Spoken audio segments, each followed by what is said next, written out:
tu as envie de rester dans ton foyer, si tu as envie de rester avec ton mari, il ne faut même pas t'occuper de ça. Quelque chose qui empiète ta paix intérieure, tu évites ça.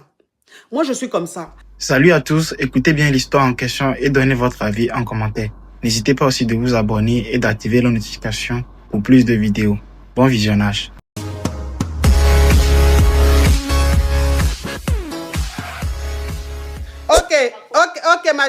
Ok, ma chérie. Donc, ça veut dire qu'aujourd'hui, le problème de ton mariage, le problème qu'il y a dans ton mariage, c'est le déni là. Parce que tu ne l'acceptes pas et ta belle famille l'utilise pour t'énerver. Voilà, maintenant c'est ce qu'ils font. Ok, donc c'est quoi ta question, ma chérie? Donc ma question est que comme j'ai pu tout, je retourne supporter, mais à la partie du déni dans ma peau, je ne sais pas comment. Oui, mais c'est quoi ta question, ma chérie? Tu as déjà dit, tu ne fais que te répéter. Ok, la question est que qu'est-ce que je dois faire face à cette situation du déni, ma coach? Comment je dois me comporter? Qu'est-ce que je dois faire? Ok, donc je vais récapituler, ma chérie. Alors, tu es mariée légalement et ton mari, quand vous n'étiez pas encore marié, que vous étiez goéga, il a eu à te tromper. Et donc, il a eu un déni avec une go. Mais il t'a caché ça. Pourquoi? Parce que quand vous étiez goéga, tu as toujours dit que toi, tu ne peux pas te marier avec un homme qui a déjà un déni. Ça, en fait, ce sont tes principes. Tu ne peux pas supporter le fait que tu sois marié à un homme qui a un déni et que sa maman l'appelle et qu'il voit le déni. Toi, c'est des choses que tu ne peux pas supporter. Donc, tu t'es dit, si tu dois marier un homme, c'est que cet homme-là, il n'a pas de déni et c'est avec toi qu'il va avoir les dénis. Ça, tu l'as dit. Et tu as dit ça à ton mari qui était encore ton petit ami. Et donc, c'est pendant ce temps-là qu'il a eu un déni avec une autre go. Et toi, c'est après le mariage que tu as su, une de tes sœurs a découvert ça, que tu as su que ton mari a eu un déni quand vous étiez goéga. Mais vous étiez déjà mariés. Et tu n'étais pas contente, mais ton mari t'a demandé pardon et tout, que comme tu lui as dit que tu ne pouvais pas te mettre avec un homme qui a déjà un déni, il ne t'a pas dit parce qu'il ne voulait pas te perdre, parce qu'il t'aime, nanana. Donc tu as accepté. Sauf que le déni, tu as accepté, mais le déni, tu n'arrives pas encore à digérer. C'est-à-dire que tu as accepté qu'il ait un déni, mais il n'a qu'à rester loin de toi. Toi, c'est comme ça. Et comme ta belle famille et toi, c'est pas trop ça. Donc, qu'est-ce que ta belle famille fait? Déjà, avant même cette histoire-là, ta belle famille fait tout pour que ton mari te quitte parce qu'aujourd'hui, ton mari il a une très bonne situation. Il faut savoir que ton mari, tu as galéré avec lui. S'il est devenu ce qu'il est aujourd'hui, c'est en partie grâce à toi parce que tu l'as beaucoup soutenu. Donc, quand ses parents lui ont dit de te quitter et tout parce qu'il ne te voulait pas, ton mari t'a imposé. Il a dit non, cette femme-là, c'est une femme avec qui j'ai toujours été. C'est une femme qui m'a beaucoup soutenue. Je l'aime, c'est ma femme, je ne peux pas la quitter. Donc, ton mari, il t'a imposé. Sauf que, comme la belle famille voit que ton mari t'a imposé, qu'est-ce qu'elle fait? Puisqu'elle sait que tu ne supportes pas le déni qu'il a eu avec une autre. Donc, qu'est-ce qu'elle fait? Elle va chercher le déni chez la maman. Elle envoie, je parle de la belle famille, hein, elle envoie le déni en famille et elle fait des vidéos, des photos qu'elle met partout, de sorte que toi, tu puisses voir ces vidéos-là. Et à chaque fois que tu vois, tu n'es pas contente. À chaque fois que tu vois, tu n'es pas contente. Tu le fais savoir à ton mari te dit non, de ne pas en tenir compte, que là, ce côté-là, il ne peut rien faire, il ne faut même pas t'occuper de ça, il faut ignorer. Mais tu n'arrives pas. C'est-à-dire aujourd'hui, tu es avec ton mari, tout se passe bien, tu es dans un mariage très heureux, mais c'est le déni là, ça ne passe pas.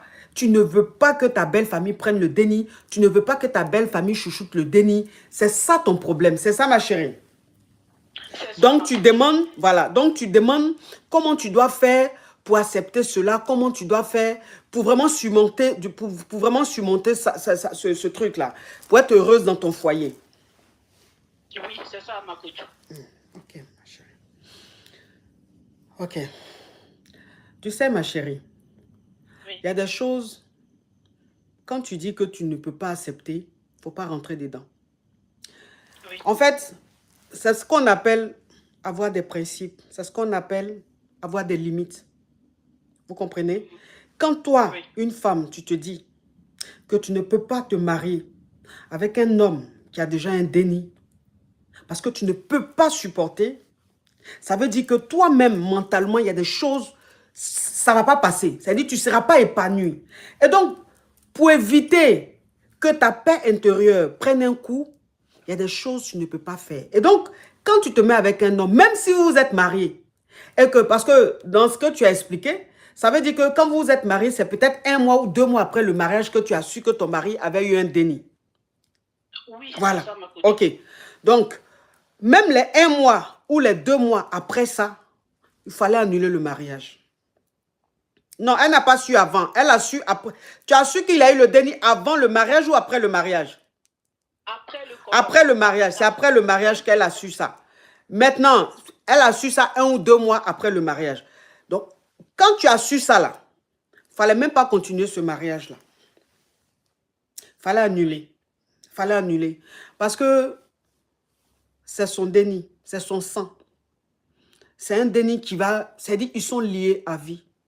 Et le fait que ta belle famille prenne le déni, fasse des vidéos, des photos avec le déni, c'est peut-être pour te provoquer, mais en même temps, c'est peut-être pas pour te provoquer. C'est-à-dire, la belle famille est en train de vivre une vie normale avec le déni.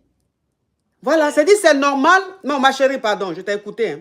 C'est normal que ta belle-mère ou ta belle-tante ou ta belle-sœur prennent le déni pour l'emmener à la maison. Donc, s'ils font des vidéos ou bien ils font des photos et que toi, tu penses que c'est parce que c'est pour te faire quelque chose qu'eux, ils ont fait ça, en fait, tu fais une fixation là-dessus et tu rends tout personnel. Alors que les gens, ils sont en train de vivre leur vie. Et ça va continuer comme ça. Parce que ce n'est pas parce que le déni, tu ne le supportes pas, qu'eux, ils vont arrêter de vivre leur vie avec leur neveu ou avec leur petit enfant.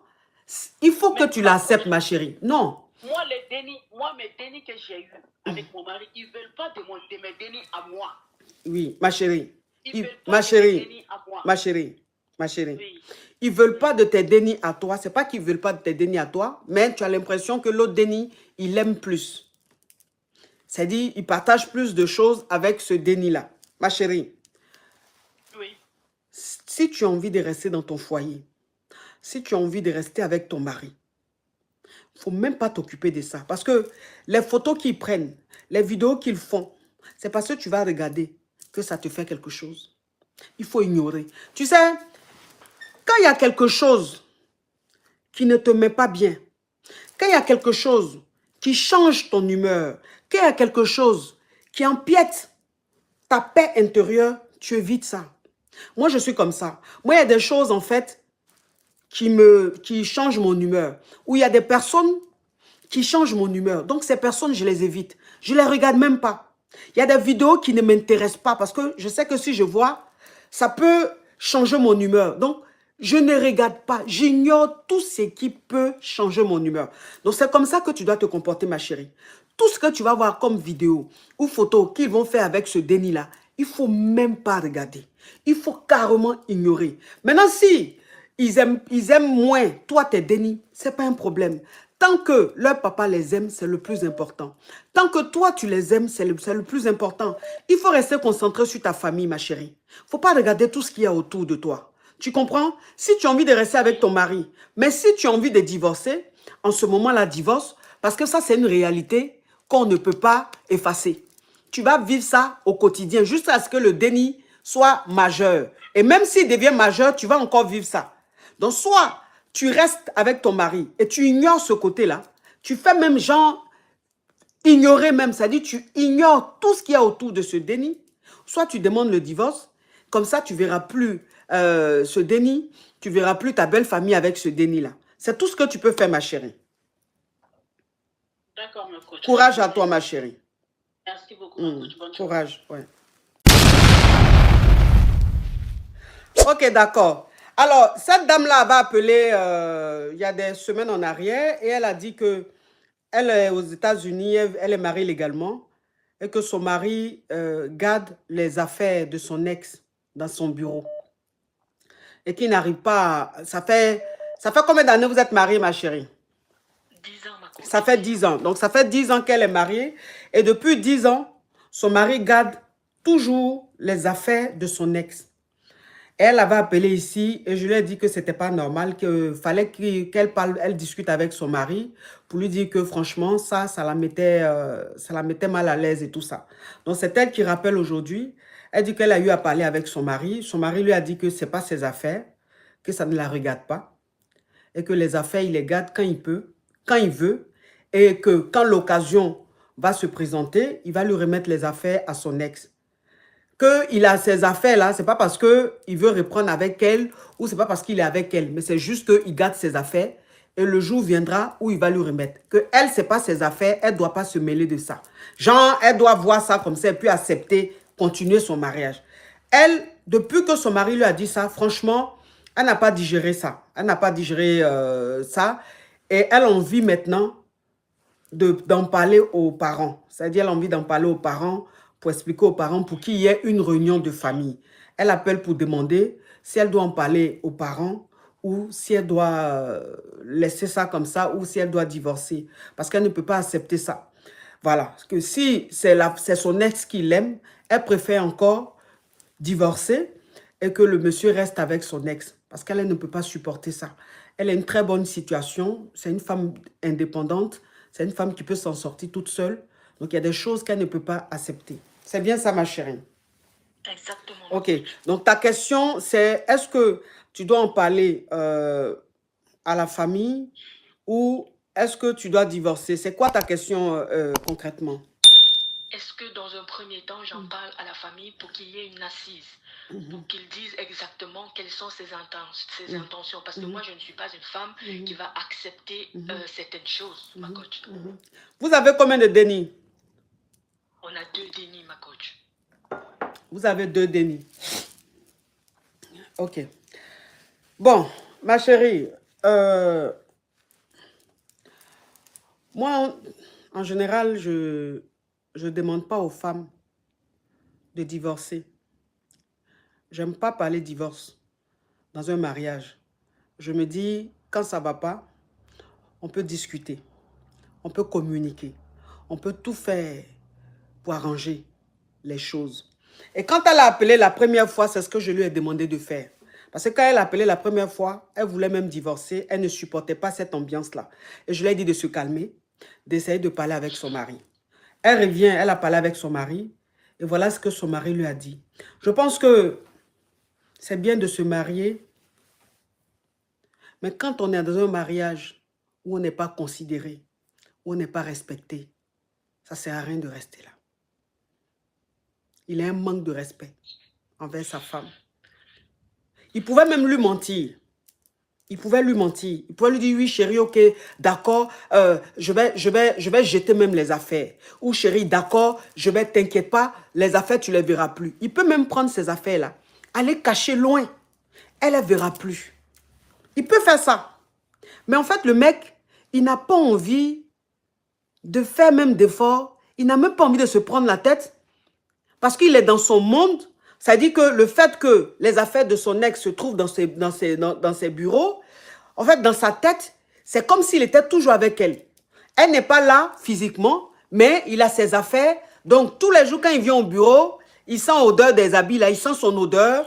Il prend ses affaires, là, il joue avec. Enfin, pour sentir cette ambiance-là, c'est ça.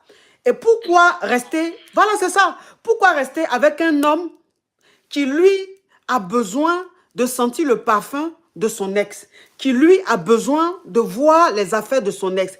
Pourquoi rester avec un homme qui a envie que son ex reste dans ses bureaux? Pourquoi? Ça ne sert à rien. Il n'a pas de respect, il n'a pas de considération. Il est dans son monde. Alors, moi, je ne te dirais pas de divorcer, mais je te dirais de faire un break. Fais un break avec ton mari. C'est-à-dire, dis à ton mari que je n'ai pas envie que tu en parles à la famille pour le moment. Je n'ai pas envie que tu en parles à la famille pour le moment, mais tu dois faire un break. Tu dois dire à ton mari, il faut il est temps de faire une pause. Chacun reste dans son coin et chacun réfléchit. Tu lui dis qu'il y a des choses que toi, tu ne peux pas accepter. Si vous devez continuer le mariage, il y a des choses qu'il doit arrêter, qu'il doit même... Et s'il ne veut pas, toi, tu lui laisses le temps. Parce que quand tu c'est-à-dire, là, si tu lui dis tout de suite, je veux plus que tu gardes. Ok, faut faire partie de ses affaires, ça va encore rentrer dans autre chose. Voilà, donc tu lui dis, écoute, peut-être que tu aimes encore ton ex. Ça, je peux comprendre. Je ne peux pas forcer l'amour. Et je ne peux pas t'empêcher d'écouter ton cœur. Donc, je veux te laisser le temps de réfléchir. Voilà pourquoi je demande une séparation, c'est-à-dire un break. Tu prends le temps qu'il faut, tu réfléchis.